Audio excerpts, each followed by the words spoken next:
Hello, good afternoon. For today's video, maglalakad papasok na ulit ng trabaho. Ha? Kala ko summer na. Patikim lang pala. Nag-snow ulit. Kapal na ulit.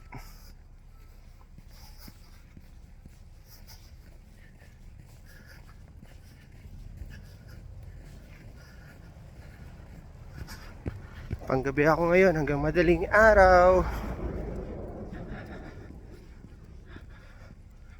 Ganun talaga ang buhay.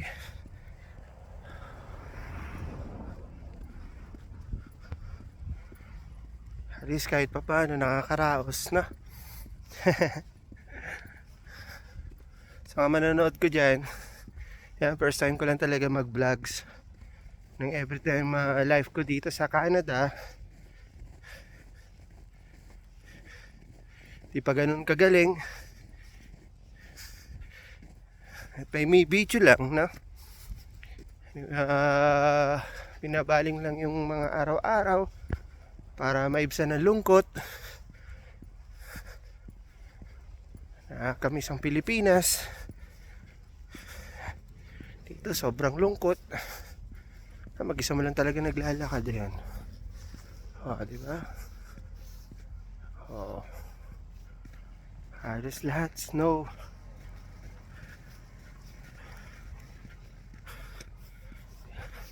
Yan. Ikaw lang talaga ang naglalakad.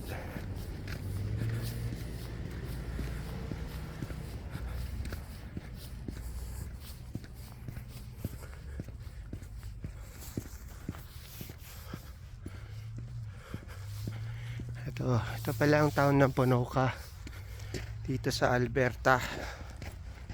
Dito ako na-assign bilang unit supervisor sa McDonald's. Thank you, McDonald's. Na-experience ko rin ng Canada.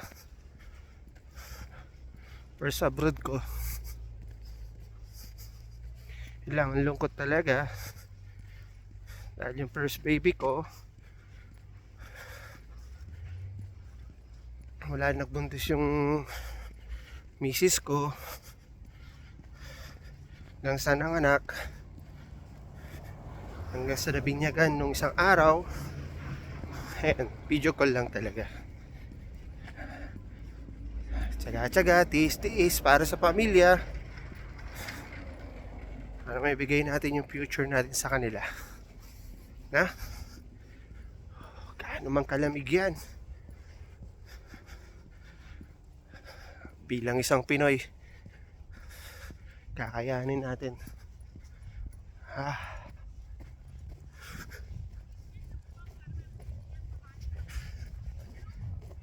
Pasensya na kayo sa aking video. Minsan maikli lang. Isa kasi busy sa work, kaya minsan hindi nakakapag-video. Matagal bago mag-upload ulit. Ayan, popost lang ako gamit ang phone. Wala pa tayong sariling laptop para mag-edit. Kaya kung ano man lang yung pinopost ko, pasensya na kayo. Mga kababayan ko, fight lang ng fight para sa pamilya.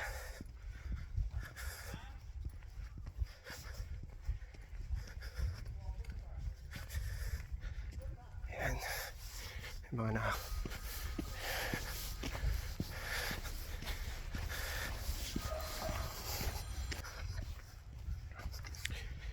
Minsan sa paglalakad sa snow, hindi lagi nagmamadali.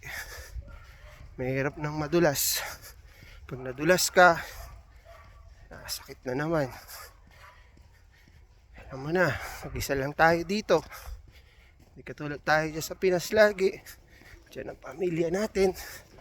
Pag nagkasakit, ay alalay. Ito, sarili mo lang talaga. Kaya dito ka matututo ano mabuhay mag-isa.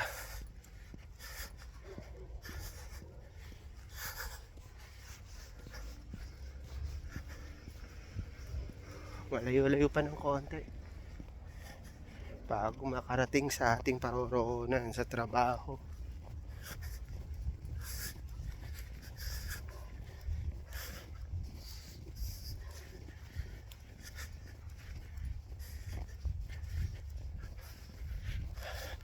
Ito yung land ko sa araw-araw. Ayan.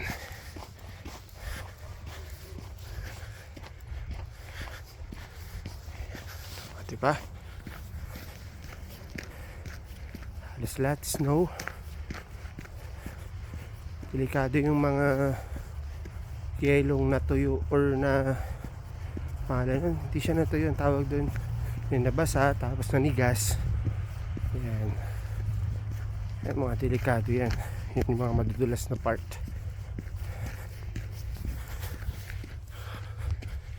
Diba?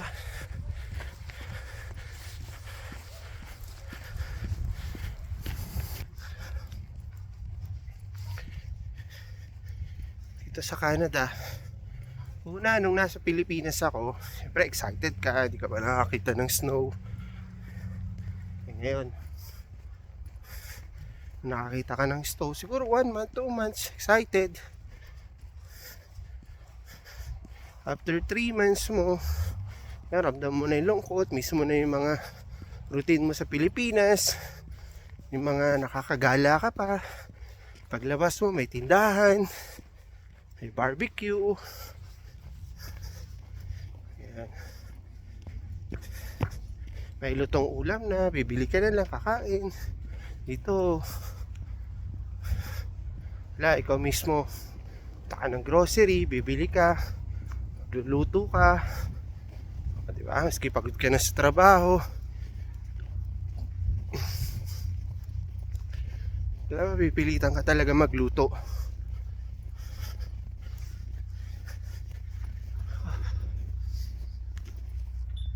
Ayan, patawid tayo. Wala na sasakyan. Dito priority ang tao. Pag may sasakyan na paparating at nakita nilang patawid ka, yan, paunahin ka muna nila. Okay? Yan, tingnan nyo lalak. Malayo-layo pa. Ang lamig. Pero hindi naman ganun ka na masyado kalamig. -6 lang naman. Diba?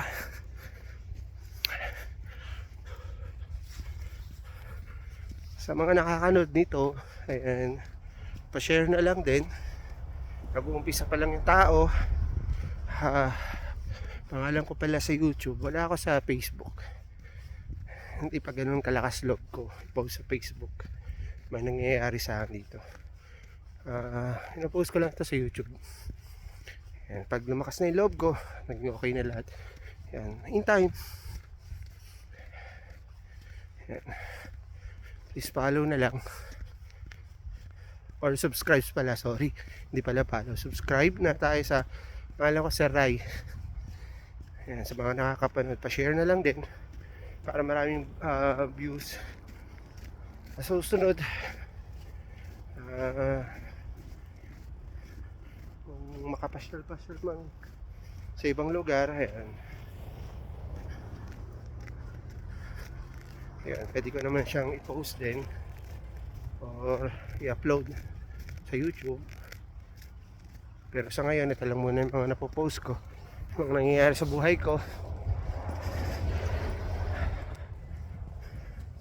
Ini-enjoy ko lang yung sarili ko. At least kahit pa paano, kayo yung nakakausap ko, naiibsan yung lungkot habang naglalakad mag-isa. Yan, nakakapagsalita mag-isa, nakakapag-share. Okay? Hanggang dito na lang. Malapit-lapit na rin ako. Lamig na sobra. Tago ko na yung phone ko. Maraming salamat. Wait nyo na lang ulit yung susunod na video. Bye. Ingat lagi, mga kababayan ko, ang mga nandito sa Canada. Mabuhay tayo lahat. Bye.